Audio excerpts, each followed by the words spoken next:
సకల ఆశీర్వాదాల కారణభూతుడని కొందనాలు. గడిచిన మాసములన్నీ కూడా మమ్మల్ని కాచి కాపాడినందుకు కృతజ్ఞతలు ప్రభా. ఈ మంచి రాత్రిని బట్టి మిమ్మల్ని ఎంతగానో స్తుతిస్తూ ఉన్నాను ప్రభు. ఇంతవరకు బిడ్డలు ఎంతో ఆసక్తితో ప్రభా, అతి ఆసక్తితో నీ సన్నిధిలో గడిపారు. వారు చేయుచున్న ప్రార్థనలను మానక మీరు అంగీకరిస్తున్నారు, జవాబిస్తూ ఉన్నారు, కార్యాలు చేస్తూ ఉన్నారయ్యా. అందరి బట్టి కృతజ్ఞతలు ప్రభా. ఇంకను సంఘాన్ని మీరు రేపండి నా తండ్రి. నాయన పక్షిరాజు తన గూడుని రేపునట్లుగా సంఘాన్ని మీరు రేపుదురుగాక నా తండ్రి. నాయన ప్రతి బిడ్డని మీరు రేపుదురుగాక నా తండ్రి. నాయన మీరే కృప చూపమని నీ వాక్యం కొరకు మేము ఆశపడుచున్నాం. మాతో మీరు మాట్లాడి మహిమ పొందుకోమని యేసు నామములో అడుగుచున్నాము తండ్రి. Amen amen. అందరూ కూర్చుందాం.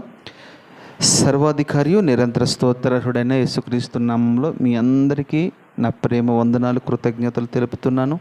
దేవుడు మిమ్మల్ని మీ కుటుంబాలను దీవించి ఆశీర్వదించునుగాక. ఆలస్యం చేయకుండా మీ పరిశుద్ధమైన గ్రంథాలు తెరిచి ఆదికాండము 8వ అధ్యాయము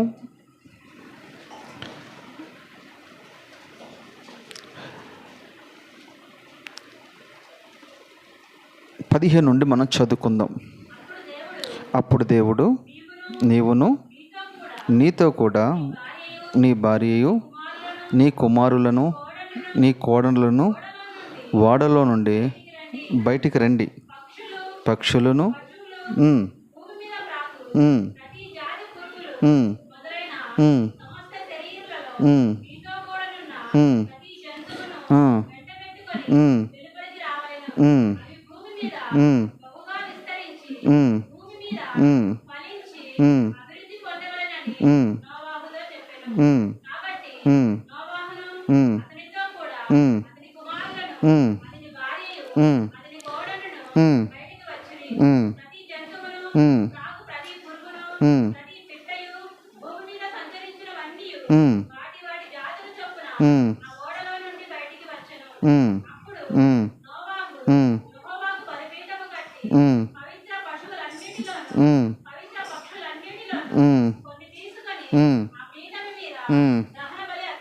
చాలు. దేవునికి మహిమ కలుగునుగాక. ఇది నోవా గురించి, నోవా కుటుంబం గురించి రాయబడిన విషయాలు. నోవా దరిదాపుగా 100 సంవత్సరాలు వాడిని సిద్ధపరుస్తూ వచ్చాడు. సిద్ధపరిచిన సమయంలో ఏమాత్రం ఖాళీ ఉండకుండా ఒక్కొక్క కర్రను తీసుకెళ్ళినప్పుడల్లా వాడిని సిద్ధపరుస్తూ సువార్తను ప్రకటిస్తూ ఉన్నాడు. ఒక్కొక్క కర్ర తీసుకెళ్తున్నాడు, వాడిని సిద్ధపరుస్తున్నాడు, సువార్తను ప్రకటిస్తూ ఉన్నాడు. దరిదాపుగా 100 సంవత్సరాలు ఆ వాడని సిద్ధపరచడానికి ప్రయాసపడ్డాడు. ఆ సమయంలో ఎక్కడ ఖాళీ ఉండకుండా ఒక రక్షణ వాడని సిద్ధపరుచుకుంటూ వచ్చాడు. వాడ సిద్ధపరచబడిన తరువాత అనేకులను పిలుస్తూ ఉన్నాడు. జలప్రలయం రాబోతుంది, ఆకాశ తూములు విప్పబోతూ ఉన్నాడు, ప్రచండమైన వర్షం కురవబోతుంది, దేశమంతా ప్రపంచమంతా సర్వనాశనం కాబోతుంది అని ఎన్నిసార్లు వారికి చెప్పినా కానీ మాట విననల్లని ప్రజలుగా వారు ఉంటూ ఉన్నారు. అంత మాత్రమే కాదు, నోవాని ఎగతాళి చేస్తూ ఉన్నారు. వాళ్ళు ఎంత ఎగతాళి చేశారంటే, ఒక మాటలో చెప్పాలంటే, నీకు మతి భ్రమించిందని, నీకు వయసు గతించిపోయింది కదా, నీకు మతి స్థిమితం లేదని చాలా చిన్న చూపు చూస్తూ చిన్నగా చాలా విడ్డూరంగా మాట్లాడుతూ వచ్చారు. అవేమీ లక్ష్య పెట్టకుండా తనకి ఏ పని అయితే అప్పగించాడు ప్రభు, ఆ పని విషయంలో నమ్మకంగా సువార్త ప్రకటిస్తూ వెళ్ళాడు. అక్కడ రాయబడిన మాట ఏముందంటే, వారు తినుటకును త్రాగుటకును ఇండ్ల కట్టుకునుటకును పెండ్లి చేసుకునుటకును ఆడుటకు పాడుటకు వారు జీవిస్తూ ఉన్నారట. ఏమాత్రం పని చేయట్లేదు, ఏమాత్రం లెక్క చేయట్లా. ఈ రోజుల్లో కూడా దైవజనులు గొంతు చించుకుని ప్రపంచం అంతా కూడా దేవుని ఉగ్రత రాబోతుంది, రెండో రాకడ రాబోతుంది, మీరు మారు మనసు పొందండి, రక్షణ పొందండి, ఈ జీవితం అంతం కాబోతుంది, నీ మరణం దినాలు దగ్గర రాబోతున్నాయి అని ఎంత గొగ్గోలు పెట్టి ప్రయత్నం చేసినా కానీ ఇంకా చాలామంది నోవా దినాల్లో ఉన్నట్టుగానే ఉంటూ ఉన్నారు. ఇంకా చాలామంది సంపాదన వైపు పరిగెడుతూ ఉన్నారు. ఉద్యోగం అని ఉద్యోగాల వైపు పరిగెడుతూ ఉన్నారు. వ్యాపారం అంటూ వ్యాపారం వైపు పరిగెడుతూ ఉన్నారు. అంత మాత్రమే కాదు, ఇల్లులు కట్టుకోవాలని, ధనం సమకూర్చుకోవాలని, పేరును సంపాదించుకోవాలని రకరకాలుగా ప్రయత్నాలు చేస్తూ ఉన్నారు. ప్రభు ఒక మాట అంటాడు, ఒక ధనవంతుడు చూసి ఒక మాట అంటాడు. ఆయన ఏమంటాడంటే, వెర్రివాడా, ఈ రాత్రే నీ ప్రాణం అడుగుచున్నాను, ఈ ఎవరి వశమగును అని అడిగాడు. ఈ సంపాదన అంతా కూడా ఎవరి వశమగును? ఒకడు లోకమంతయు సంపాదించుకుని తన ప్రాణం పోగొట్టుకుంటే వాడికి ఏమి ప్రయోజనము, ఏమి లాభము? అర్థం చేసుకోండి. నోవా ఎంత చెప్పినా వారు వినలేదు. పిచ్చోడు అనుకున్నారు, మతి భ్రమించింది అనుకున్నారు. కానీ నోవా అన్నట్లుగానే వాడ సిద్ధపడి వరకు ప్రభు మౌనంగా ఉన్నాడు. వాడ ఎప్పుడైతే సిద్ధపడిందో ఆకాశ తుమ్ములు విప్పాడు. ఒకరోజు కాదు, 2 రోజులు కాదు, 40 రాత్రింబగళ్ళు వర్షం కురుస్తూనే ఉంది. అప్పుడు అర్థమైంది వాళ్ళకి. మొదటి రోజు అనుకున్నారు తుఫాన్ అనుకున్నారు, రెండో రోజు అనుకున్నారు తుఫాన్ ఆగిపోద్దులే అనుకున్నారు, 1 రోజు 2 రోజులు 3 రోజులు ఉంటుంది అనుకున్నారు. వాళ్ళ ఆలోచనకి మించి 40 రోజులు కొండపోత వర్షం కురుస్తుంది. అప్పుడు అర్థమైంది వాళ్ళకి, ఇల్లులు మునిగిపోతున్నాయి, సమస్తము పాడైపోతుంది. అప్పుడు నోవా దగ్గరికి బయలుదేరి వెళ్తూ ఉన్నారు. తలుపు తీ అంటే అప్పుడు దేవుడే తలుపు మూసేశాడు. దాని తర్వాత ఆ 40 దినాలు వర్షం కురిసిన తర్వాత ప్రపంచమంతా కూడా మునిగిపోయింది. ఈ వాడ రోజు రోజుకి పైకి లెగిస్తూ ఉంది. ఎక్కడికి వెళ్ళిందో తెలుసా? అరారత్ పర్వతం మీద నిలిచింది. నీటి మడుగులు, నీరు అందన స్థితిలో ఆ వాడ అక్కడ చేరటం జరిగింది. భద్రంగా ఉన్నారు. దాని తర్వాత అక్కడ నుండి నీళ్ళు తగ్గినాయా లేదా అనే ఆలోచనతో ఒక కాకిని పంపించాడు. శవాలు కొట్టలు తేలుతూ ఉన్నాయి. ఆ శవాలు తింటూ ఆ కాకి అక్కడే ఉండిపోయింది. తర్వాత ఒక పావురాన్ని పంపించాడు. ఎక్కడ నిలవడానికి స్థలం లేక ఆ పావురం తిరిగి మరలా వాళ్ళకు వచ్చింది. 3వసారి మరొక నల్ల పావురాన్ని పంపించాడు. ఆ పావురం వెళ్ళి ఒక ఒలివ మొక్కని తీసుకుని వచ్చింది. ఇవన్నీ నేను మీకు ఎందుకు చెప్తూ ఉన్నానంటే, దీంట్లో నుంచి మనం ఏం నేర్చుకోవాలి, ఆత్మీయ పాఠం ఏం నేర్చుకోవాలి అని ఆలోచన చేద్దాం. ఇక్కడ వాడ అంటే రక్షణ అని అర్థం. రక్షణ వాడ మనం సిద్ధపరచుకోవాలి. మనం సిద్ధపరచుకుని ఆ రక్షణ వాడలో మన ఇంటి వారందరూ ఉండాలి. నెంబర్ 1 పాయింట్, నీవు రక్షించబడ్డావు, మరి నీ ఇంటి వారు రక్షించబడ్డారా? నీ భర్త రక్షించబడ్డా? నీ భార్య రక్షించబడిందా? నీ పిల్లలు రక్షించబడ్డారా? ఆలోచన చేయండి. నోవా రక్షించబడి తన ఇంటి వారందరినీ కూడా రక్షించుకున్నాడు. రక్షించబడిన వారు మాత్రమే వాడలో ప్రయాణమై అరారత్ పర్వతం మీదకి వెళ్ళిపోయారు. అది పరలోకానికి సాదృశ్యంగా ఉంది. రక్షణ వాడ ఈ లోకమనే సంద్రం మీద ప్రయాణమై వెళ్ళిపోతూ ఉంటుంది. నీ ఇంటి వారు నువ్వు సిద్ధం చేసుకున్నావా లేదా ఈ రాత్రి ప్రశ్నించుకో. రెండవదిగా మీరు చూస్తే, రాహాబు, వేశ్య అయిన రాహాబు 2 వేగుల వారికి స్థలం ఇచ్చింది. వారు వెళ్ళిపోతూ ఉంటే ఒక మాట అడిగింది, అయ్యా నేను మీకు ఉపకారం చేశాను కదా, మీరు ఉపకారానికి ప్రతి ఉపకారం నాకు చెయ్యండి అంటే, అమ్మ నీకేం కావాలి అడిగి అన్నారు. వాస్తవం చెప్పాలంటే ఆమె వ్యభిచారి, ఆమె పాపం చేసే స్త్రీ. వాస్తవానికి ఆమె ఏం అడగాలి తెలుసా? వెండిని అడగాలి, బంగారాన్ని అడగాలి, మేడమిద్దులను అడగాలి, లేదా ఒక ఇంటిని అడగాలి, లేదా ఒక స్థలాన్ని అడగాలి, లేదా పొలం అడగాలి, ఏదో ఒకటి భూ సంబంధమైన వాటిని అడగాలి. కానీ ఆ తల్లి ఇవేమి అడగలేదు. ఏమడిగిందో తెలుసా? అయ్యా నా ఇంటికి రక్షణను మీరు దయచేయండి అయ్యా. అప్పుడు యెహోషువ అన్నాడు, అక్కడ వేగుల వారు అన్నారు, అయ్యా అమ్మ, ఖచ్చితంగా ఈ పట్టణం నాశనం అయిపోద్ది, నీ ఇంటికి ఒక ఎర్రటి దారం కట్టుకో, అప్పుడుకి ఉగ్రత నీ ఇంటి మీదకి రాదు. ఆ మాట చెప్పి వారు వెళ్ళిపోయారు. ఆ తల్లి ఎంత విశ్వాసమో చూడండి. ఆ మాట విని విడిచిపెట్టల, చెప్పినట్లుగా ఆ ఇంటికి ఎర్రటి దారం కట్టుకుంది.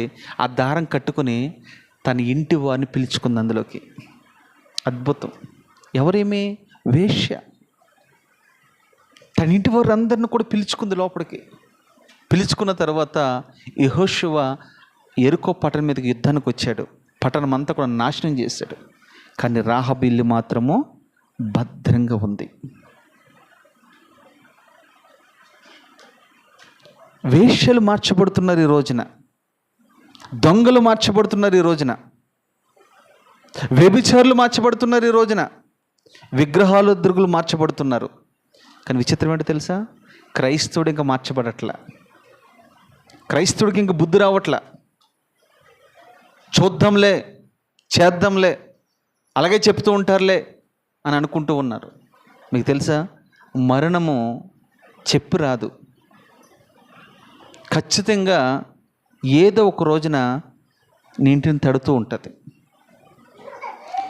ఇక నోవా తన ఇంటి వారిని సిద్ధపరచుకున్నాడు, వాళ్ళకు వెళ్ళిపోయాడు. అద్భుతం. ఇక్కడ జాగ్రత్తగా మీరు వినాలి. ఆరారత పర్వతం మీదకి వెళ్ళిన తర్వాత ప్రభు తర్వాత మాట్లాడుతూ ఉన్నాడు, నువ్వు బయటికి రా, నీవు నీ ఇంటి వారు బయటికి రండి, మీతో పాటు పక్షులను బయటికి రావాలి, జంతువులు ఏవేవో అన్నీ బయటికి రావాలి. నోవా దగ్గర మనం నేర్చుకోవాల్సిన దివ్యమైన పాఠం ఏంటో తెలుసా? ఓడలోంచి బయటకు వచ్చిన తర్వాత వాస్తవానికి అనుకోవాలి, అమ్మాయ నేను రక్షించబడ్డాను, ఉగ్రతని తప్పించబడ్డాను, ఇంకా నాకు ఏ ఇబ్బంది లేదు. అక్కడికి దేవుడు వాగ్దానం చేశాడు, ఇంకా ముంచను, ఇంకా మిమ్మల్ని చంపను అని ఇక్కడ వాగ్దానం చేశాడు. కానీ అక్కడ నోవా చేసిన గొప్పతనం ఏంటో తెలుసా? ఓడలో నుంచి ఎప్పుడైతే బయటకు వచ్చాడో రావటము బలిపీఠము కట్టాడు. ఇంటిని కట్టుకోలేదు, ఆస్తిపాస్తులు సమకూర్చుకోలేదు. వసం చెప్పాలంటే ఒక ఇంటిని నిర్మించుకోవాలి. కానీ నోవా ఏం చేశాడు? బలిపీఠము కట్టాడు. ఈ రోజున మీరు బలిపీఠం గురించి వినబోతూ ఉన్నారు. బలిపీఠము అనేది చాలా రకాలు ఉన్నాయి. మట్టి బలిపీఠం ఉంది, రాళ్ల బలిపీఠం ఉంది, కర్ర బలిపీఠం ఉంది, ఇతర బలిపీఠాలు ఉన్నాయి. 4 రకాల బలిపీఠాలు బైబిల్లో కట్టబడ్డాయి. కానీ నోవా కట్టిన బలిపీఠము రాళ్లతో కట్టిన బలిపీఠము. ఎవరు చెప్పారు నోవాకి బలిపీఠం కట్టమని? ఎవరు చెప్పలా. నోవా బలిపీఠము కట్టి దేవునికి బలి అర్పించడానికి బలిపీఠం కడుతూ ఉన్నాడు. బలిపీఠం అనేది వాస్తవానికి ఒక క్రమమైన షేప్లో ఉంటుంది. ఒక మాటలో చెప్పాలంటే గోడ ఎలాగైతే ఒక ఇటుక మీద మరొక ఇటుక మీద మరొక ఇటుక బేర్చి ఎట్లయితే మేస్త్రి దాని మీద చక్కగా దాన్ని ఒక లెవెల్కి తీసుకొచ్చి గోడ కడుతూ ఉంటాడో, ఆ రోజుల్లో బలిపీఠం కూడా అలా కడుతూ ఉండేవారు. బలిపీఠం కట్టేటప్పుడు కొన్ని రాళ్ళు అప్ అండ్ డౌన్ ఉంటాయి, కొన్ని రాళ్ళు ఎత్తు పల్లాలు ఉంటాయి, కొన్ని రాళ్ళు కొన్ని పొడవుగా ఉంటాయి. బలిపీఠం అమర్చబడదు. అప్పుడు బలిపీఠం కట్టే వాడు ఏం చేస్తాడంటే దాన్ని ఏదైతే ఎక్కువగా ఉందో దాన్ని చెక్కుతూ ఉంటాడు.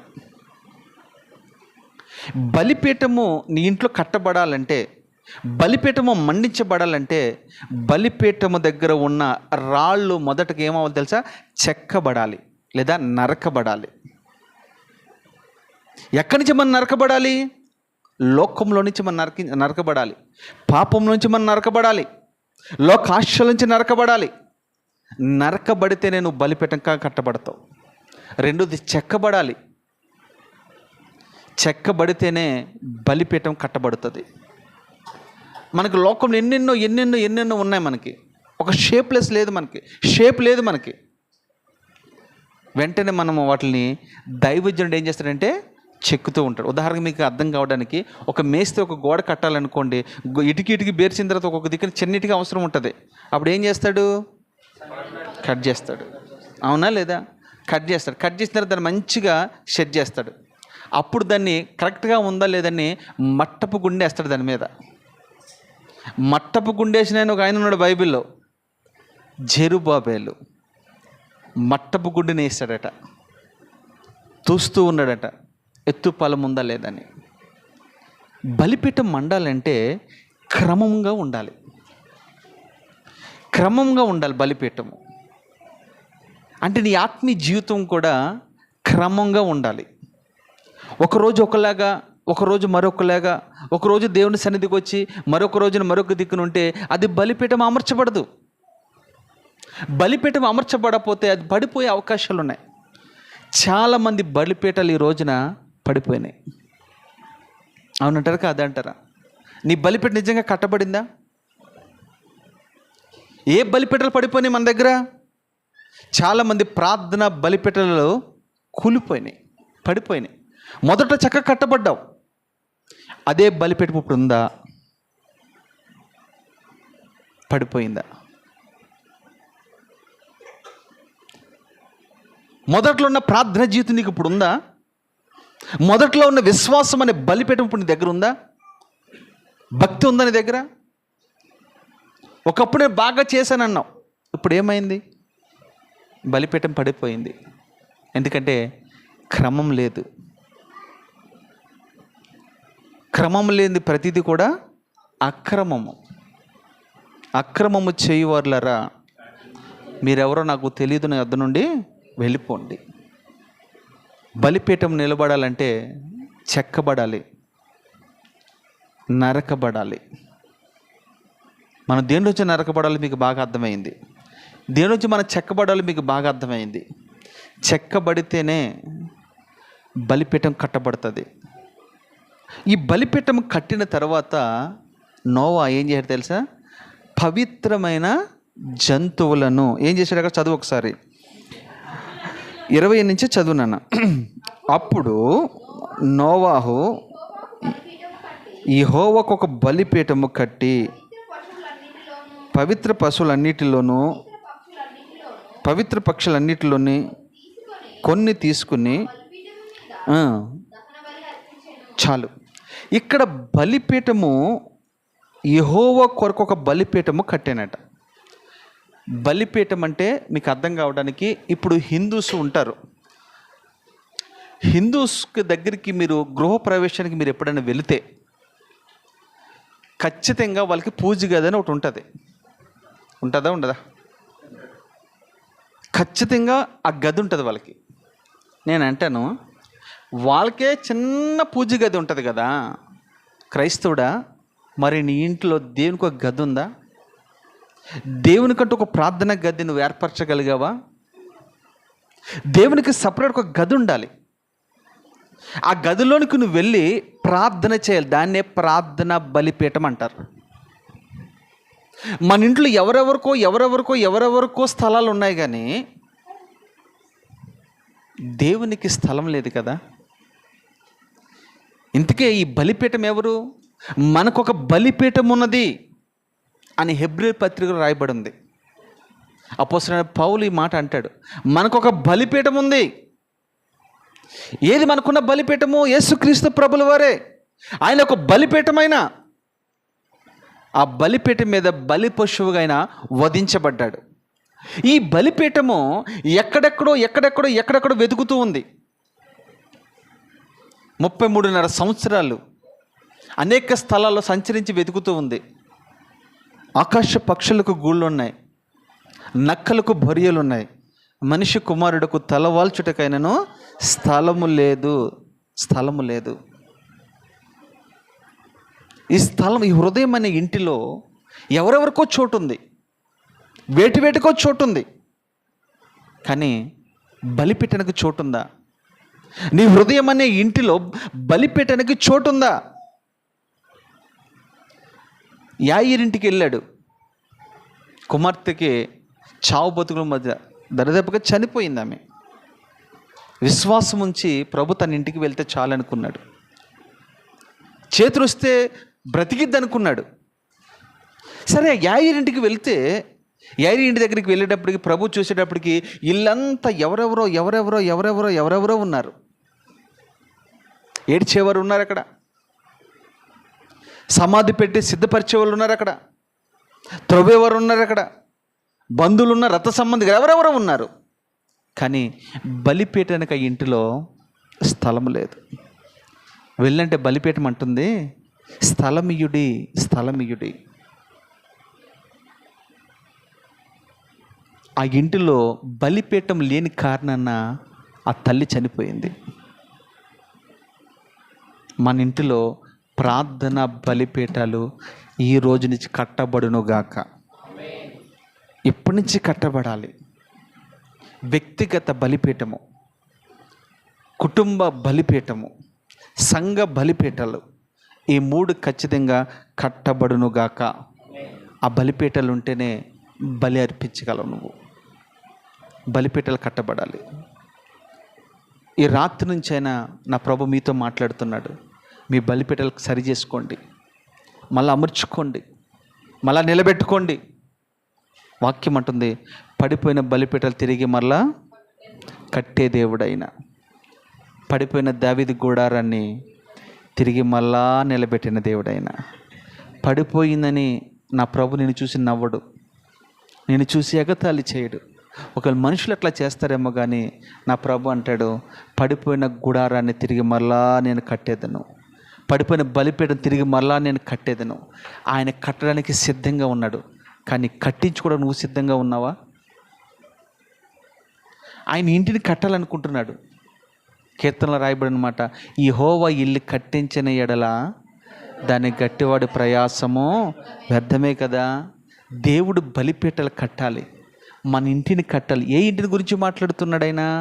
హృదయం అనే ఇంటిని గురించి మాట్లాడుతున్నాడు.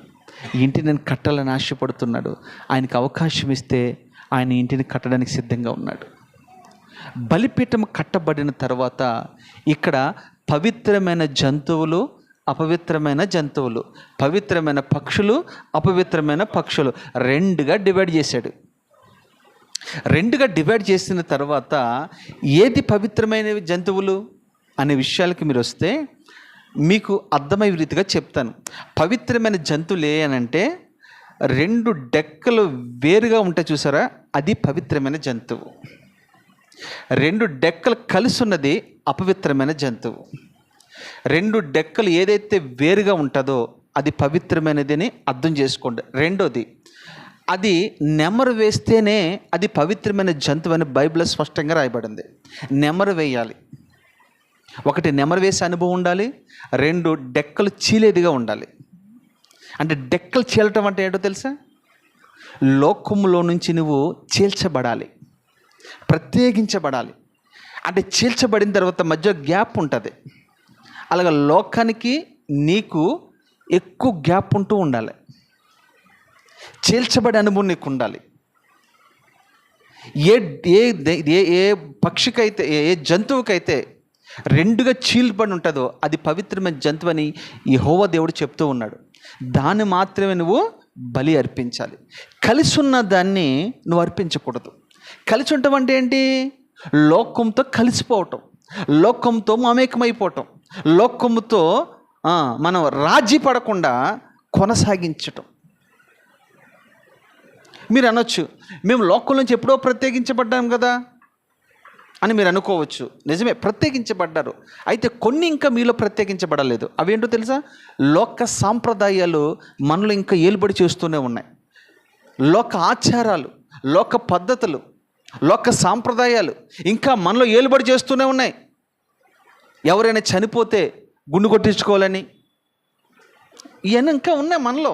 నువ్వు వేరుపరచబడలా, నీ డెక్క చీలలేదు. డెక్క చీలాలి. అలాంటి వ్యక్తులే నా ప్రభుకి బలిగా అర్పించబడుదురుగాక. ఇందులో నిర్మోహమాటంగా చెప్తున్నాను నేను.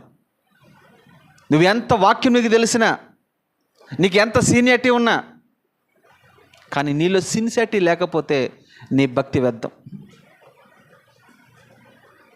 దేవుని మాటకి మనం విధేయత చూపాలి, లోబడాలి.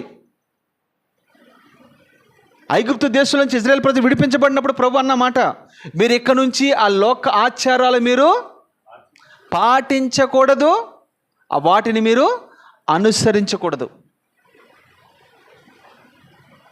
అని ప్రభు ఖచ్చితంగా చెప్పాడు.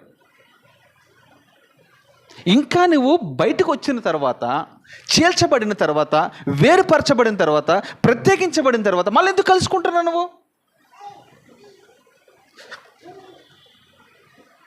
ఆయన అమూల్యమైన రక్తం ఇచ్చి నిన్ను నన్ను కొన్నాడు కదా, వేరుపరిచాడు కదా, మళ్ళీ ఎందుకు కలిసిపోతున్నారు? నేను అంటాను, ఇప్పుడు అవి పాటించకపోవటం వల్ల, పాటిస్తే నీకేమొస్తుంది? వాటిని అనుభవిస్తే నీకేమొస్తుంది? ఎవరో చెప్పిన మాట మనం వింటాం కదా, బైబిల్ ఏం చెప్తుందో అదే మనం తీసుకోవాలి. చాలా మంది సాంప్రదాయాలు ఎలాగుంటే చెప్తాను మీకు. ఎవరైనా చనిపోయిన తర్వాత గుండు కొట్టించుకుంటారు, ఒకటి చెప్పాను మీకు. రెండోది, పలానా డేట్నే భోజనాలు పెట్టుకోవాలనుకుంటారు. ఏంది 3వ రోజున అంటాడు ఒకడు, 5వ రోజున అంటాడు ఒకడు, తర్వాత 9వ రోజు. ఏ ముందు పెట్టుకోకూడదా? పెట్టుకోకూడదా? ఏందంట పెట్టుకోకూడదా? నేను అడుగుతున్నాను మామూలుగా. మీకు పెట్టుకోవద్దని ఏమన్నా బైబిల్ రాయబడి ఉందా? ఎవరైనా చెప్పారా మీకు?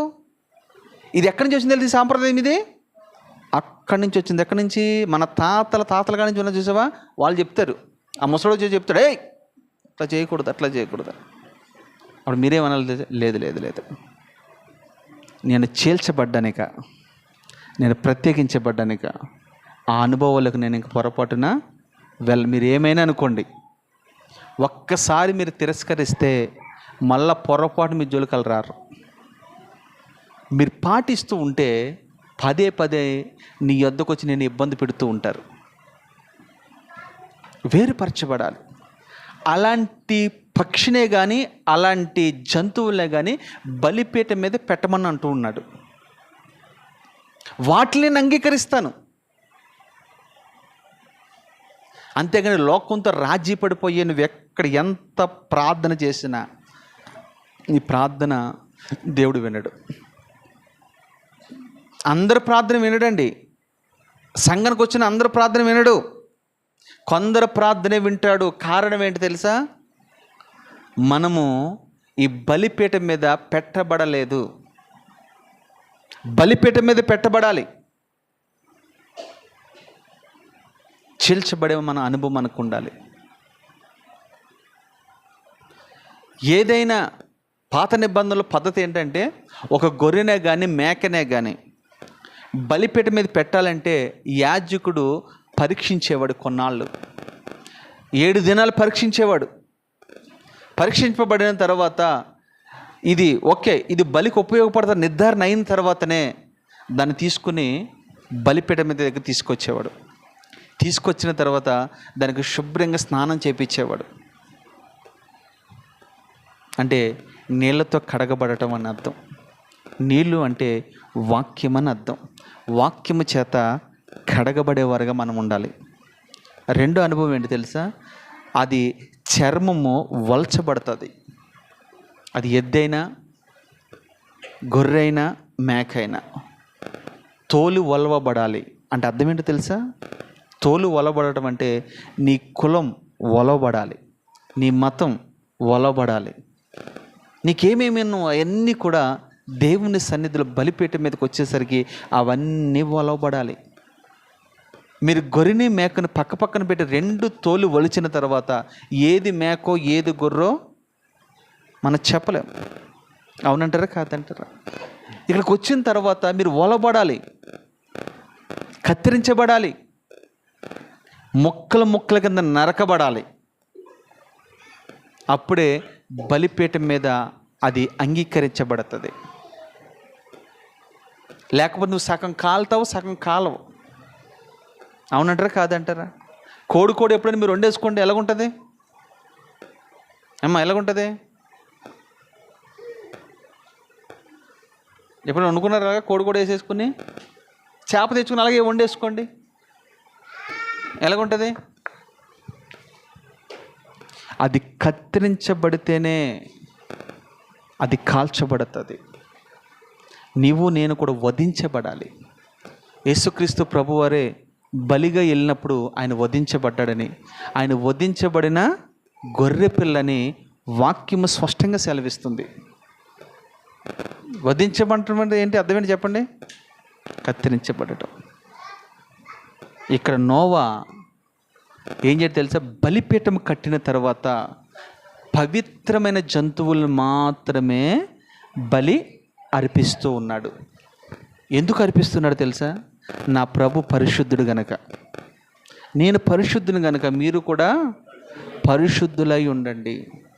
నేను నీతిమంతుని గనక మీరు కూడా నీతిమంతులై ఉండండి. నేను యథార్థవంతుని గనక మీరు కూడా యథార్థవంతంగా ఉండాలి. నా దేవుని దగ్గర అపవిత్రత ఎక్కడా చోటు లేదు.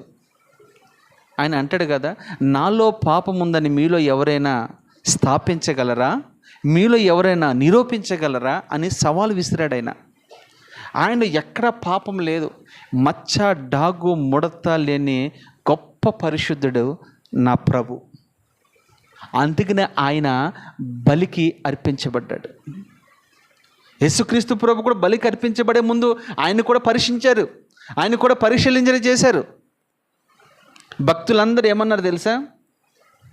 ఆయనలో ఏ పాపము లేదన్నాడు ఒక ఆయన. ఆయన పాపం ఎరగని వాడైన ఒక ఆయన అన్నాడు. ఆయనకి పాపమే తెలియదని మరొక భక్తుడు చెప్పాడు. ఈ నలుగురు సువార్తకులు 4 రకాల స్టేట్మెంట్ ఇచ్చారు ఆ పత్రికలు రాసినప్పుడు. ఎంత మహనీయుడు, పరిశుద్ధుడు కదా. ఆ పరిశుద్ధుని యొక్క అనుభవాలు నీకు నాకు లేకపోతే నీ బలి నా బలిని అర్పించడు కదా. బలి అర్పించుట కంటే మాట వింట శ్రేష్టము కదా. బలి అర్పిస్తున్న నీవు, మనమే బలి అర్పిస్తున్నాం. మనము ఇక్కడ ఇప్పుడు రాక మీరు ఏం చేశారంటే ప్రార్థన బలి అర్పించారు, అవునా కదా? ఏ బలి ఇది? ప్రార్థన బలి అర్పించారు. ఈ ప్రార్థన బలి ఆయన యొద్దకి వెళ్ళాలి. ఆయన దగ్గరికి వెళ్ళాలి అంటే అది ఎలాగ ఉండాలి? అది చూడండి, మాట ఏమన్నా చదువు తర్వాత.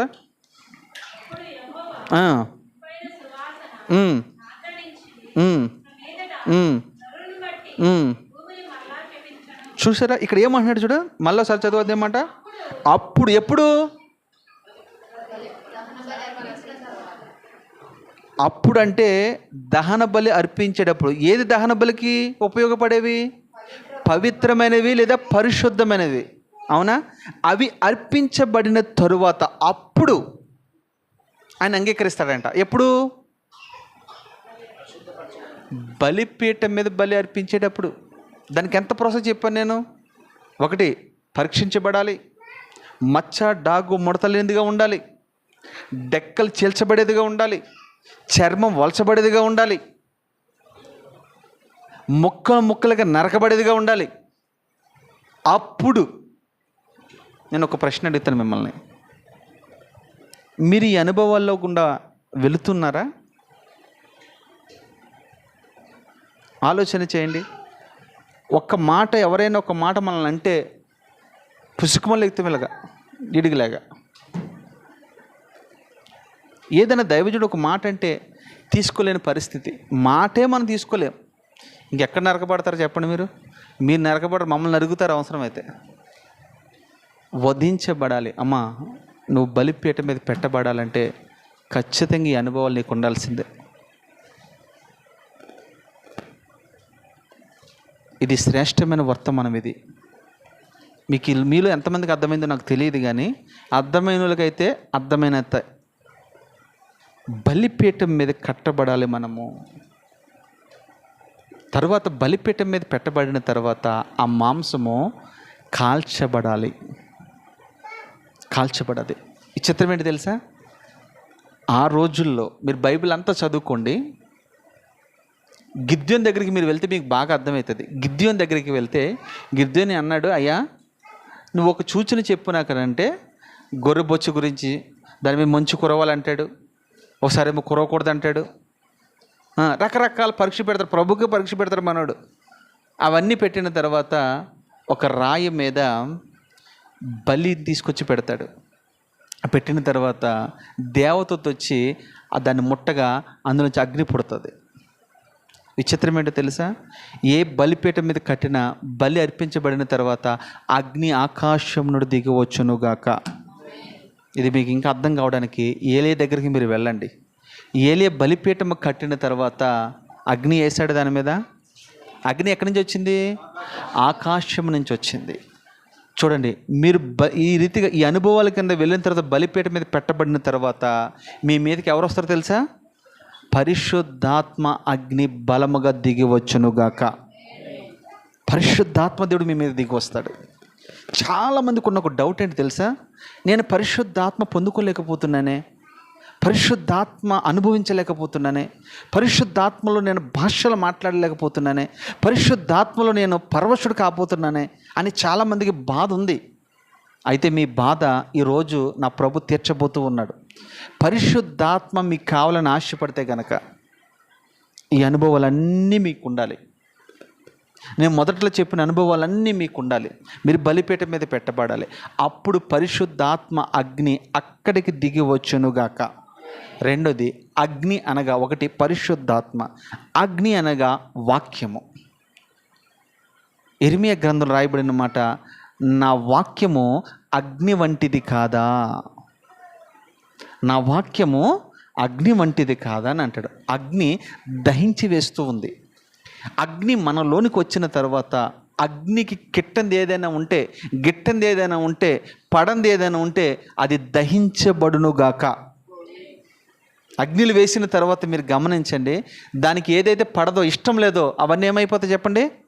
కాల్చివేయబడతాయి.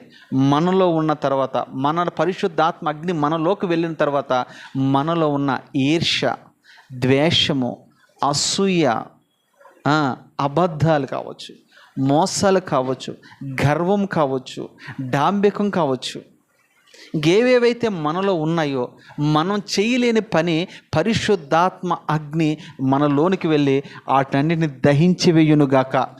దహించి వేస్తుంది. అగ్ని అంటే వాక్యం అని చెప్పాను, అగ్ని అంటే ఆత్మ అని చెప్పాను. ఆత్మ, అగ్ని, అగ్ని వాక్యం, ఈ రెండు మనలోనికి వెళ్ళి మనం మండించబడుతూ ఉండాలి. ఈ రెండు యోహాన్లోనికి వెళ్ళినాయి. యోహాను గురించి రాయబడిన మాట అని తెలుసా? అతడు మండుచు ప్రకాశిస్తూ ఉన్నాడట. ఆహా, అతడు మండుచు ప్రకాశిస్తూ ఉన్నాడు. ఇంకొక మాట, దావీదు దగ్గరికి వెళ్తే దావీదు ధర్మశాస్త్రము నిత్యము ధ్యానిస్తూ ఉన్నాడంట. ధ్యానించగా ఏం జరిగిందంట? గుండెల్లో మంట పుట్టెను. మంట అంటే అగ్ని. వాక్యాన్ని మనం ధ్యానిస్తున్నప్పుడు మన హృదయంలో ఏం పుడుతుంది తెలుసా? మంట పుడుతుంది, అంటే అగ్ని పుడుతుంది. ఇంక ఏం చెయ్యాలి ప్రభు కొరకు, ఎలా బ్రతకాలి ప్రభు కొరకు అని ఒక వైరాగ్యం నీలో పుడుతుంది. ఏలియాని అగ్ని ప్రవక్త అంటారు, అవునా కదా? మనలో కూడా అగ్ని మండాలి. అగ్ని ఎప్పుడు వస్తుంది మన మీదకి చెప్పండి? ఎప్పుడు వస్తుంది మన మీదకి? వధించబడినప్పుడే, బలిపీఠం మీద పెట్టబడినప్పుడే. ఈ బలిపీఠం యేసుక్రీస్తు ప్రభువు వారు అనుకున్నాం. ఇది ఈ బలిపీఠం ఉంది కదా, ఇదే బలిపీఠం అనుకోండి. ఈ బలిపీఠం మీద నువ్వు పెట్టబడాలి. ఇస్సాకును మీరు చూడండి, అబ్రహాం ఏం చేయాలి తెలుసా? బలిపీఠం మీద పెట్టాడు. నీ ప్రాణాత్మ దేహములు బలిపీఠం మీద పెట్టబడాలి. బలిపీఠం మీద పెట్టేటప్పుడు చూడండి, నీ విధేయత కనపడుతుంది అక్కడ, నీ తగ్గింపు కనపడుతుంది అక్కడ, నీ లోబడితనం కనపడుతుంది అక్కడ. అందరు బలిపీఠం మీద పెట్టబడలేరు. ఎవరైతే విధేయత అనుభవాలు కలిగి ఉంటారో, లోబడి అనుభవాలు కలిగి ఉంటారో, చెప్పిన మాట విని అనుభవాలు ఉంటారో, వాళ్ళు మాత్రమే బలిపీఠం మీద పెట్టబడతారు, వాళ్ళు మాత్రమే కాల్చబడతారు, వాళ్ళు మాత్రమే మండించబడతారు, వాళ్ళు మాత్రమే ఇతరులు కలిగే కృప వాళ్ళకి దేవుడిస్తాడు. ఇంత అనుభవం అయిన తర్వాత అంట, అప్పుడు యెహోవాకు అది ఎలాగుందంట? ఇంపైన సువాసనగా ఉంది. ఆహా, ఇంపైన సువాసన. ఇంపైన సువాసన గురించి నేను ఆదివారం చెప్తా. ఈ ఆదివారం అంటే కాదు, నెక్స్ట్ ఆదివారం అయినా సరే. ఇంపైన సువాసన ఎవరు వస్తారు, ఎవరు ఇంపైన సువాసనగా మార్చబడతారు అనే సబ్జెక్ట్ మీద ఆదివారం చెప్తాను నేను. ఆయనకి ఎప్పుడు ఇంపైన సువాసనగా ఉందంట? అప్పుడు అనంటే వధించే అనుభవాల్లో మనం ఉన్నప్పుడు, బలిపీఠ మీద పెట్టబడిన తర్వాత అప్పుడు సువాసన వస్తూ ఉంటాం.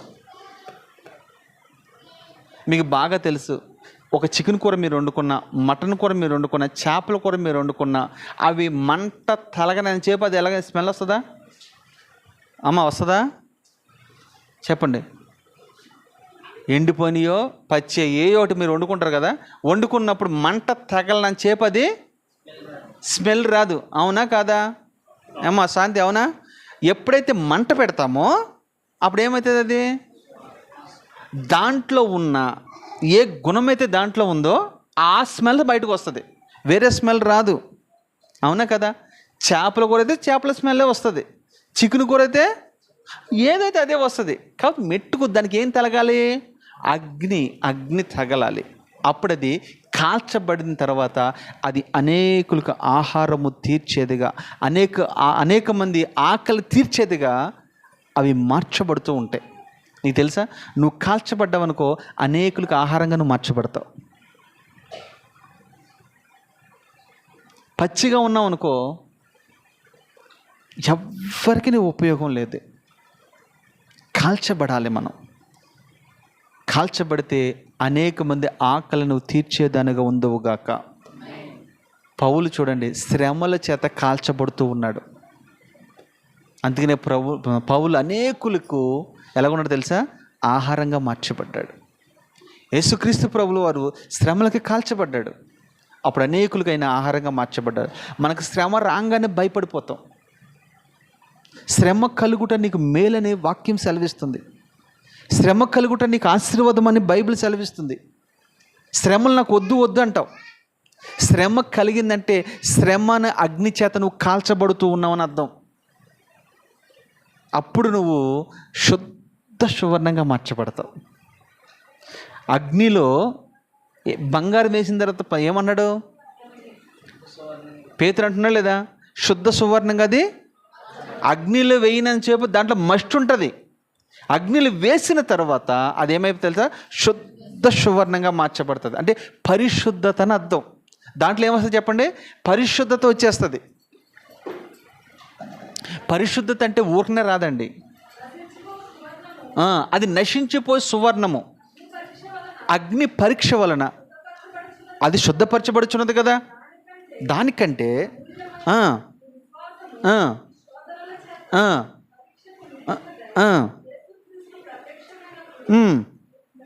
మీకు మెప్పును మహిమయు ఘనతయు కలుగుటకు కారణమగును కదా.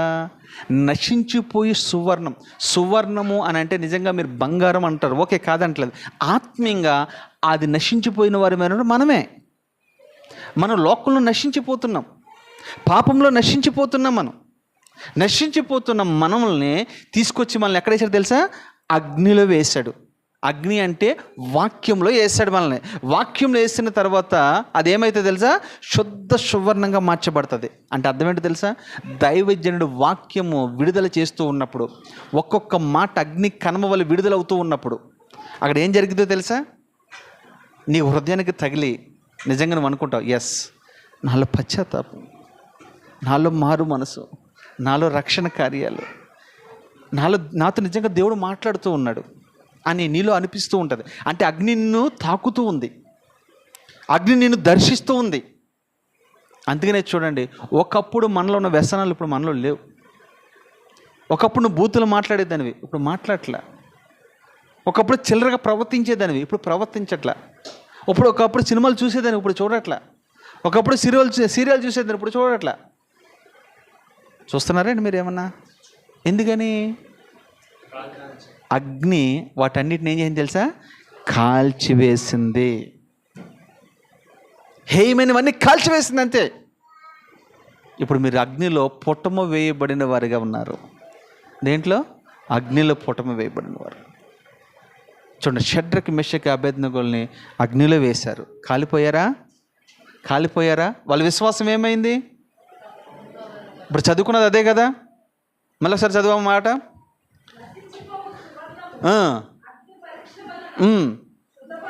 చూసారా, వీళ్ళు ఏమయ్యారు తెలిసి? వీళ్ళు షడ్రక్ మేషక్ అబేద్నెగోల్ని ఏం చేశాడు? అగ్నిలో వేశారు. ఎందుకు వేశారు? బంగారు ప్రతిమకు మొక్కనందుగా అగ్నిలో వేసేసారు వాళ్ళు. ఇదే పరీక్ష మనకు వస్తే మనం ఏం చేస్తాం? ఎవరు చూస్తున్నాడు, ఇక్కడ అన్న ఉన్నాడు ఏంటి, అక్క ఉందేంటి ఇక్కడ, అంతే. అన్న అక్క లేరు కదా, సంఘస్థులు ఎవరు లేరు కదా అని మనం ఏం చేస్తాము? ఉంటాయి కదా సాంప్రదాయాలు, ఉంటాయి కదా. ఏముంది ఒళ్ళో బియ్యం వేసుకుంటే ఇప్పుడు ఏమైనా అయిపోద్ది మనకి, ఎవరు అంటారు, వేసుకుంటాము, ఏముంది. బొట్టెట్టుకోకూడదు అన్న అక్కడ ఉంటే అందరు చూస్తే ఏమని అనుకుంటారు. ఇప్పుడు ఎవరు చూస్తారు? ఇక్కడ మన ఊరిది, మన ఇష్టసరంగా మనం డ్యాన్స్ చేయొచ్చు, ఏముందని బొట్టు పెట్టుకుంటాం. కొంతమంది బైబిల్ ఇక్కడ పెడతారు, బొట్టు ఇక్కడ తీసుకొచ్చి ఇక్కడ పెట్టేస్తారు, తర్వాత వెళ్ళండి మళ్ళీ పెట్టుకుంటారు. చెప్తున్నా ఇవన్నీ ఎందుకంటే ఇవన్నీ జరుగుతున్న పద్ధతులే. కానీ షడ్రక్ మేషక్ అబేద్నెగోలు అంటే బబులోని దేశంలో ఎవరికి తెలియదు. అప్పుడు వరకు ఎవరికి తెలియదు. ఎప్పుడు తెలిసింది? అగ్నిలో వేయబడిన తర్వాతనే తెలిసింది. అగ్నిలో కాల్చబడితేనే నీలో ఉన్న అసలు బయటకు వస్తుంది, అంటే సువాసన బయటకు వస్తుంది. అగ్నిలో కాల్చబడినప్పుడు అప్పుడు కన్నీళ్ళ చేతను ప్రార్థన చేస్తా, చూసావా? అదే అండి అసలైన సువాసన. వేదనలో, దుఃఖంలో, బాధలో, నిందలో, అవమానాల్లో మీరు ప్రభు పాదాలు పట్టుకుని ఏడుస్తూ ఉంటారు, చూసారా? అప్పుడు వస్తుందండి బయటికి. ఒక తల్లి యేసయ్య పాదాల మీద పడి తల వెంట్రుకలతో ఆయన పాదాలు తుడుస్తూ ఉందంట. అక్కడ ఏమొచ్చిందో తెలుసా? సువాసన. అత్తరి బుడ్డు పగలగొట్టింది అంతే. పగలగొట్టి ఆయన పాదాలకు పూసింది సువాసన. ఇల్లంతా సువాసన. నీకు తెలుసా? నీ హృదయం పగిలితేనే సువాసన బయటకు వస్తుంది. కొండ పగిలితేనే నీళ్ళు బయటకు వస్తాయి. హృదయం పగలందే నీళ్ళు పశ్చాత్తాపం బయటకు రాదు. పశ్చాత్తాపమే నిజమైన సువాసన.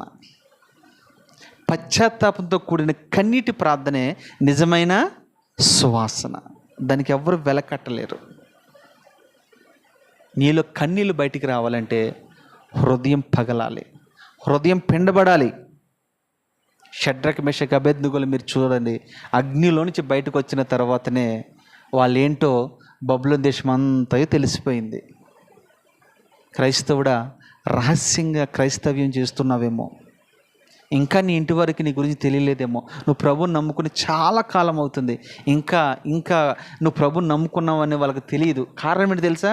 ఇంటికి వెళ్ళినప్పుడేమో ఆ గొడుగు కడుతున్నావు, ఇక్కడేమో ఈ గొడుగు కడుతున్నావు. ఏ ఎండకి చెప్పలమ్మా స్వప్న, ఏ ఎండకి ఆ గొడుగులు ఉంటాయి మన దగ్గర. వర్షాకాలం ఒక గొడుగు ఉంటుంది ఒక్కొక్కరి ఇంట్లో, కానీ మన దగ్గర అన్ని రకాల గొడుగులు ఉంటాయి. అన్ని సీజన్లకు తగిన గొడుగులు ఉంటాయి. ఉండవా? ఎక్కడ వేయాలో అప్పుడు వేస్తావు అది. మా ఇంట్లో చాలా గొడుగులు ఉన్నాయంటే అలాంటి అన్న వాళ్ళు ఎవరు ఉన్నారో చేయి పైకి ఎత్తండి సరే.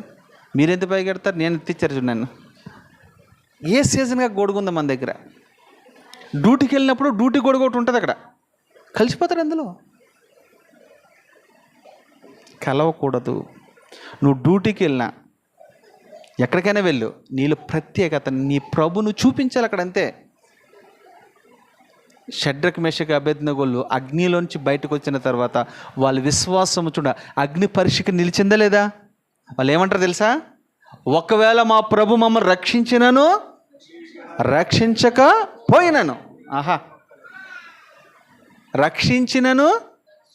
రక్షించకపోయినను, ఉద్యోగము పోయినను, వ్యాపారం ఉన్నను పోయిన. మీరు అంటారు ఈ మాటలో, మేము సేవించుచున్న దేవుడు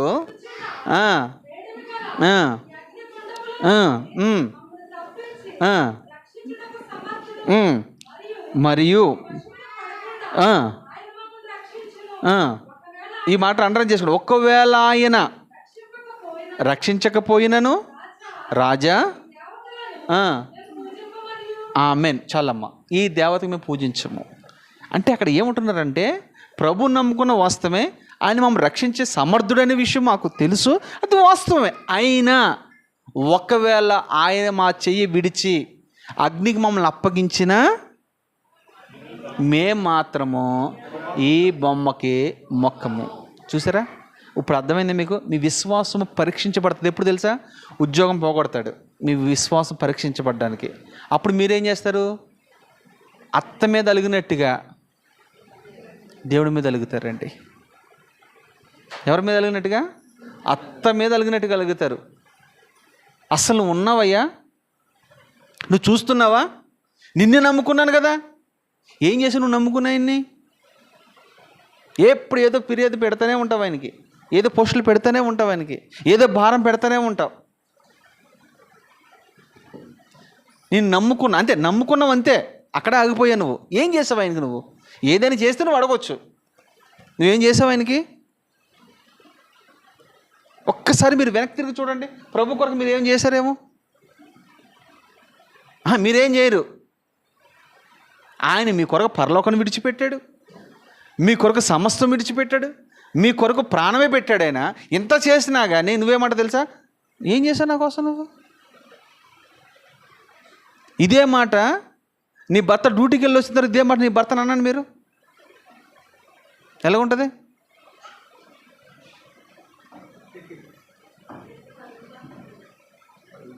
కొండలు పగిలిపోతాయి అంతే, ఏం లేదు ఇక. డ్యూటీకి వెళ్ళి వస్తాడు అప్పుడే. నువ్వు మాకు ఏం తీసుకొచ్చావు, ఏం చేసావు అని అన్నావు అనుకో, రావటం ఇంక మంచి వీటి మీద ఉంటాడేమో, వేసేస్తాడు ఇక అంతే. ఇక మీరు అప్పుడు అంటారు, తెలుగు ఏం చేస్తుందో తెలుసా, అంత అయిపోయిన తర్వాత మొదలు పెడతారు. కొంతమంది బుద్ధి లేకుండా అప్పుడే మాట్లాడతారు అనుకోండి, ఈమె అప్పుడు వెంటనే ఏమైపోతుంది తెలుసా, లాయరమ్మ అయిపోద్ది, ఫెడరమ్మ అయిపోద్ది. వెంటనే వాదిస్తుంది, మామూలు కాదు, ఇంకా అక్కడ మామూలు కాదు. ఆయన ఏమైపోతాడు, జడ్జి అయిపోతాడు. ఇట్లా కూడా ఉంటాయి. నేను అంటాను, అగ్ని పరీక్షకు నీ భక్తి నా భక్తి నిలుస్తుందా, కాలిపోతుందా? ప్రశ్నించుకో. అగ్ని లాంటి శోధనలు మనకి కలుగుతాయా లేవా? బైబిల్ ఉందా లేదా? అగ్ని లాంటి శోధనలు మీకు కలుగుతాయి, అయినను మీరు వాటికి మీరు భయపడకూడదు. ఉద్యోగం పోయిందనుకోండి, దేవునికి మహిమ కలుగునుగా కనంతే. ప్రార్థించు, సంఘం ఉంది నీకు, చెప్పు, సంఘంతో కలిసి ప్రార్థన చేయి. అప్పుడు పోగొట్టుకున్న దానికంటే మరి శ్రేష్టమైన దేవునికి ఇచ్చునుగాక. మన సంఘంలో ఎన్నెన్నో అద్భుతాలు జరుగుతున్నాయి. ఉషక్క విషయంలో కూడా దేవుడు అద్భుతం చేశాడని విన్నాను నేను. అక్క చేశాడా? రైట్. అక్క ఉద్యోగం పోయినప్పుడు అంతకుముందు ఎంత జీతం నాకు తెలియదు, కానీ ఇప్పుడు మంచి జీతం దేవుడు అనుగ్రహించాడు. ఏది పోయినా మన మంచి కొరకే. చిన్నది పోయిందనుకోండి, పెద్దది వస్తుంది. నాగేంద్ర అన్నకు కూడా అదే జరిగింది. చిన్న ఉద్యోగం పోయింది, స్వప్న మాకు ఉపవాస కొడుకులు పెట్టింది, సరే అనుకున్నాము, చేసాము. ఇప్పుడు ఏమైంది అన్నయ్య? డబుల్ వచ్చిందా లేదా? చూసారా? లేకపోతే స్వప్న ఏమంటే తెలుసా, వెళ్ళిపోతామన్నా మేము, అవసరమైతే ఏముంది, మా అయ్యగారిలో అంతే, నేను ఉన్న మా ఊరు ఉంది. కానీ దేవుడు మిమ్మల్ని విడిచిపెట్టాడండి. దేవుడు నమ్మదగినవాడు. సంఘ ప్రార్థన బలమైనది. డబల్ స్పిరిట్ ఆయనకి దేవుడు ఇచ్చాడా లేదా? ఒక్కటి కాదు, రెండు కాదు. మన సంఘం గురించి చెప్పాలంటే చాలా ఉన్నాయి. ఇదే అద్భుతాలు ఏ సంఘంలో జరిగితే రోజుకు ఒక వీడియో పెడతాడు, మార్చి పెడతాడు. కానీ మనం పెట్టట్లా. కారణం ఏంటి తెలుసా? ఇవి కేవలం దేవునికే మహిమ కలుగునుగాక. అగ్ని పరీక్షకి వాళ్ళు నిలబడ్డారు. నువ్వు కూడా అగ్ని పరీక్షకి నిలబడే విధానంగా ఉండాలి. ఎప్పుడు అగ్ని పరీక్షలు వస్తూ ఉంటాయి నీకు తెలుసా? ఏదైనా పోయినప్పుడు, ఏదైనా నష్టం కలిగినప్పుడు, అనారోగ్యం వచ్చినప్పుడు, ఇంట్లో ఎవరైనా చనిపోయినప్పుడు, అవే అగ్ని పరీక్షలు అంటే అవే. వాటిలో మనం ఏమవ్వాలంటే కృంగిపోకూడదు. పుట్టినవాడు గిట్టగా తప్పదు. మనుషులుగా కొంత దుఃఖం ఉంటుంది, కాదు నేను అట్లా. మరణం అనేది జస్ట్ కొన్నాళ్ళు ఎడబాటు అంటే, కొంతకాలం అది ఎడబాటు. తర్వాత నిరీక్షణ లేని ఇతరుల వల్ల మీరు దుఃఖపడుకుడి. మనకు ఒక నిరీక్షణ ఉంది. ఆ నిరీక్షణ ఏంటో తెలుసా? చనిపోయిన వారి కంటే ముందే వారు మనతో ఎదుర్కొంటారు మనల్ని. సజీవుడిగా ఉన్నావా? ముందు మృతులు లెగిస్తారు, తర్వాత నీవు. మనం అందరం కూడా మధ్యాకాశంలో కలవబోతున్నాం.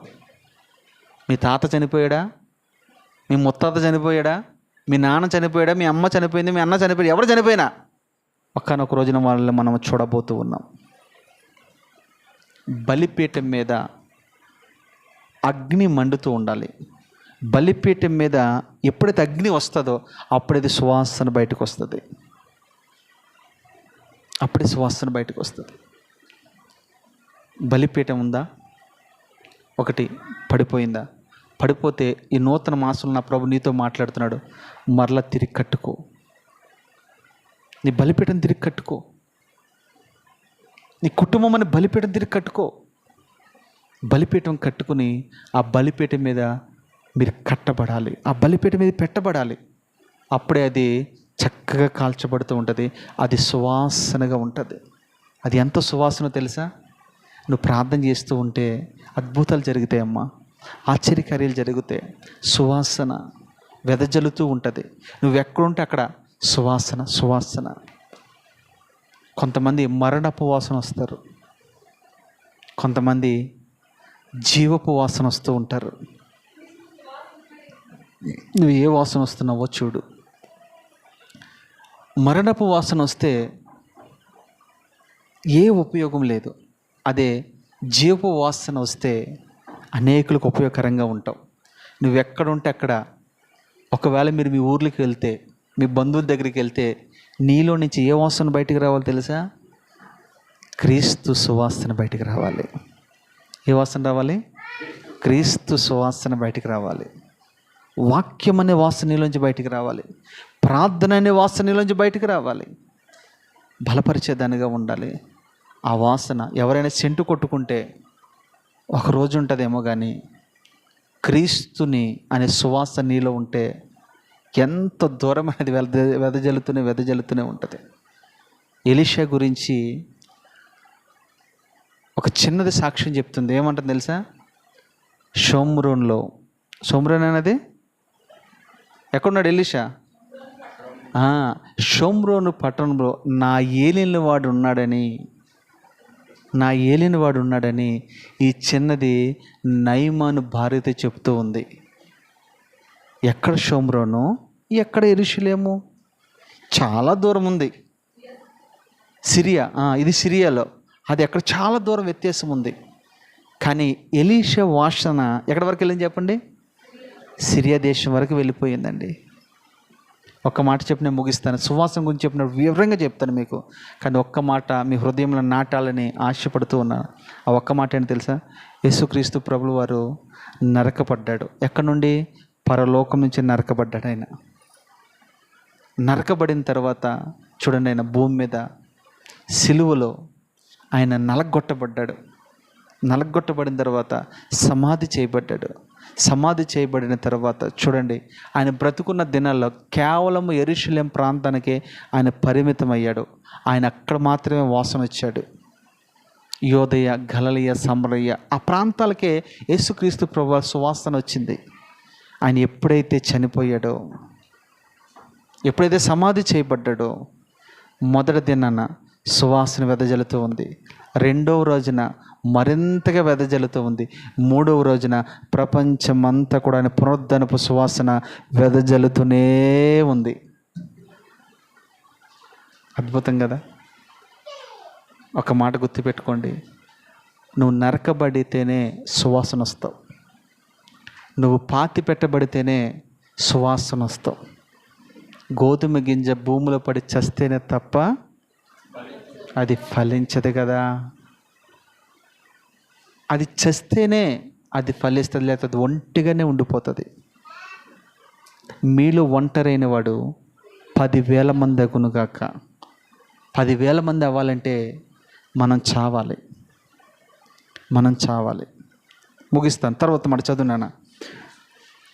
అప్పుడు యెహోవా ఇంపైన సువాసన ఆగ్రహించి ఇక మీదట ఎందుకనగా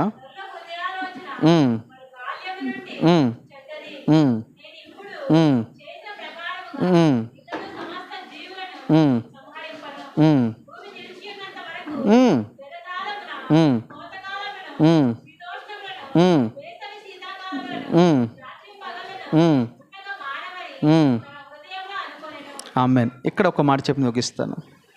ఎప్పుడైతే సువాసన వెదజల్లిందో, సువాసన బయటకు వచ్చిందో, ఆ సువాసనకి ఆయన పరవశుడయ్యాడో, ఆయన ఒక వాగ్దానం చేస్తూ ఉన్నాడు. ఎవరికి? నోహా కుటుంబానికి. ఇక మీదట మరలా నేను నరులను బట్టి శపించను. చూసారు, శపించను. ఈ శాపం ఎక్కడ బయలుదేరింది? ఏదైనా తోటలో బయలుదేరింది. అవునా కదా? ఏదైనా తోటలో ఎవరినెవరు శపించాడు ఆయన? పామును శపించాడు, సర్పనే శపించాడు, భూమిని శపించాడు ఆయన. ఒకటి పాముని శపించాడు, తర్వాత భూమిని కూడా శపించాడు. అంతేనే చూడండి, భూమిలో ఇప్పుడు ఈ రోజున సారం లేదు. ఒకప్పుడు భూమిలో సారం ఉండే, ఇప్పుడు సారం లేదు. శాపం. ఇక్కడ చూడండి, సువాసన ఎప్పుడైతే ఆయనకి ఇంపుగా ఉంటుందో అప్పుడు ఆయన ఆశీర్వాదం ఇస్తాడు. మనకి ఏమంటే తెలుసు, ఒక వాగ్దానం చేస్తాడు. ఇక మీదట ఎన్నటికి కూడా నేను భూమిని శపించను, మరలా నేను క్షపించను. అంత మాత్రమే కాదు, ఎన్నో వాగ్దానాలు చేశాడు. అందులో ఒక వాగ్దానం మన కళ్ళ కట్టినట్టు ఒకటి ఉంటుంది. అదేంటి చెప్పండి? ఇప్పుడు కూడా మన కళ్ళ కట్టినట్టు ఉంది. రెయిన్బో స్కూల్ కాదు, రెయిన్బో. ఇది రెయిన్బో ఎలా ఉంటుంది? అది తెలుగులో చెప్పండి, దాన్ని ఏమంటారు తెలుగులో? అది తెలుగులో చెప్పాలి మీరు నాకు. ఇంద్రధనస్సు ఉంది కదా, ఇంద్రధనస్సు అంటే ఆ పార్టీకి వెళ్ళిపోద్ది. అది ఏ పార్టీ? ఇంకో పార్టీ ఉంది కదా, వాళ్ళు అంటారు ఇంద్రధనస్సు ఏదని. ఇంద్రధనస్సు అంటే ఇది అంటారు వాళ్ళు. ఎలా పట్టుకుని అంటారు చూసారా, అట్లా అంటారు వాళ్ళు. కానీ ఇంద్రధనస్సు అనేది ఒకటి ఉంది కదా, అది అప్పుడప్పుడు కనపడుతుంటుంది, రోజు కనపడదు. ఎప్పుడెప్పుడు కనపడుతుంది? అది వర్షము పడేటప్పుడు కనపడుతూ ఉంటుంది. ఎందుకు వర్షాకాలం మీద కనపడుతుంది? అది మిగతా రోజు కనపడుతుంది ఎందుకు? నీ తెలుగు చల్లగుండా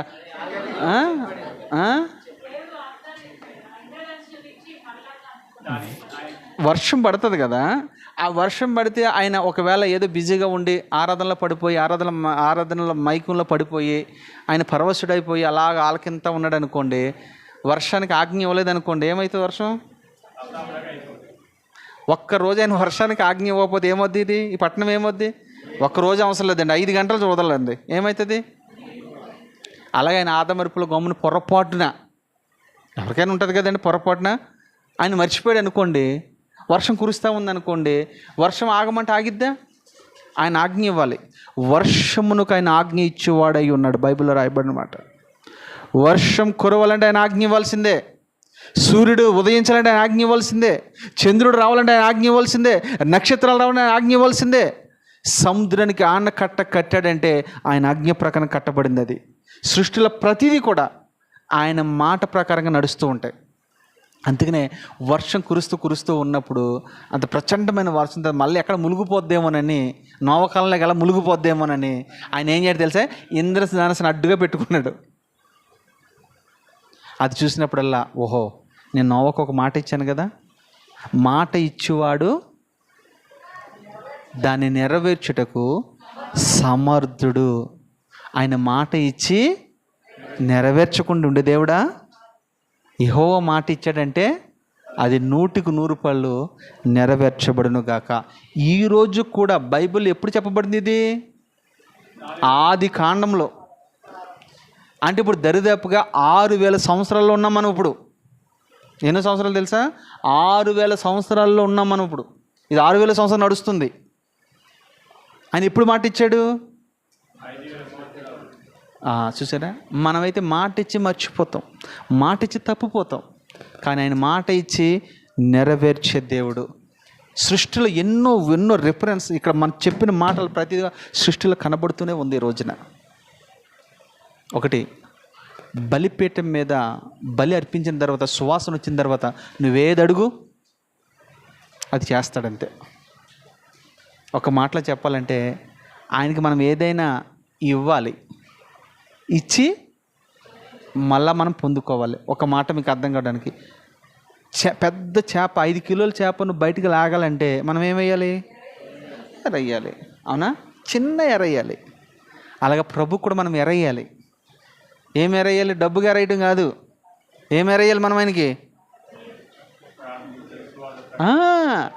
అది ఇలాంటివి ఎర్రయ్యాలి. ఏది? సువార్త చెప్పడం, ప్రార్థన చేయటము, లేదా దేవుని పరిచర్యకి ఏదో ఒకటి చేయటము, లేదా దేవుని పరిచర్యకి ఏదో ఇవ్వడము. ఏది ఇవ్వకుండా మనం అడుగుతూ ఉంటాం ఇమ్ము ఇమ్ము అని. ఒక రోజు మీకు ఇమ్ము ఇమ్ము అని జరగలు 2 ఉన్నాయి. వాటి గురించి చెప్పినప్పుడు చెప్తున్న విషయాలన్నీ మీకు. ఏదైనా ప్రభుని మనం అడగాలంటే మనం కూడా ప్రభు దగ్గర ఏదో ఒక పెట్టుబడి. ఎవరు పెట్టుబడి పెట్టిన వాళ్ళు ఉన్నారు బైబిల్లో? ఒక ఆయన చెప్పండి. సరే, మీకు చిన్న క్లూ ఇస్తాను. ఆయనకి మరణం వచ్చేసింది. ఆయన కొన్ని రోజులు చచ్చిపోతాడు. బాగా చెప్పారు. ఇజ్గియా ఉన్నాడు కదా. ఇజ్గియా గోడ తట్టుతుడు ఏం మాట్లాడాడు? అన్నాడా లేదా? అంటే ముందు ఏం పెట్టాడు? పెట్టుబడి పెట్టాడా లేదా? పెట్టుబడి పెట్టాడా లేదా? ఇప్పుడు మీరు పెట్టుబడి పెట్టండి మీ భూములు, తర్వాత రెట్టింపు అయిపోతాయి అంటారు లేదా? అవి వస్తలేదు, దేవుడికి ఎరుగు. ఈ మధ్యన కొంతమంది బయలుదేరారు, అంత కట్టండి మీ తర్వాత ఎంత అవుతుందని. ఏమవుతుందో దేవునికి తెలియాలా. నా మాటలు ముగిస్తూ ఉన్నాను. ఒకటి మనం ఇందులో నేర్చుకోవాల్సింది ఏంటి తెలుసా? నోవా బయటికి వచ్చినంటే ఇంటిని కట్టుకోలేదు. ఏం కట్టాడు? బలిపీఠము కట్టాడు. మీరు ఇల్లు కోసం చూడొద్దు, ముందు బలిపీఠం కట్టండి. ఆ బలిపీఠమే నీ ఇంటిని కట్టునుగాక. మొదటి అనుభవం. రెండో అనుభవం అందులో ఏంటి తెలుసా? పరిశుద్ధమైన వాటిని, అంటే డెక్కలు చీల్చిన దాన్ని, చీల్చబడిన దాన్ని దానికి బలిగా అర్పించారు. మనము కూడా ఆయనకి బలిగా అర్పించారు. మనం అర్పించే బలి ఏది? హృదయమే కదా. హృదయం అనే బలి ఆయన మనము అర్పించేవారు. అది సువాసన రావాలి. నువ్వు ప్రార్థిస్తే సువాసన బయటికి రావాలి. నువ్వు ఏది చేసినా సువాసన బయటికి రావాలి. అప్పుడైనా ఆయన పరవశుడైపోయి ఆనందించబడి నీకు వాగ్దానాలు ఇస్తాడు. నువ్వు ఏదైతే కోరుకుంటున్నావో, నువ్వు అడిగిన దానికంటేనో ఊహించిన దానికంటేనో అత్యధికంగా దేవుడు నేను దీవించునుగాక. ఈ మాటలు దేవుడు దీవించి ఆశీర్వదించునుగాక. ప్రార్థన చేసుకుందాం.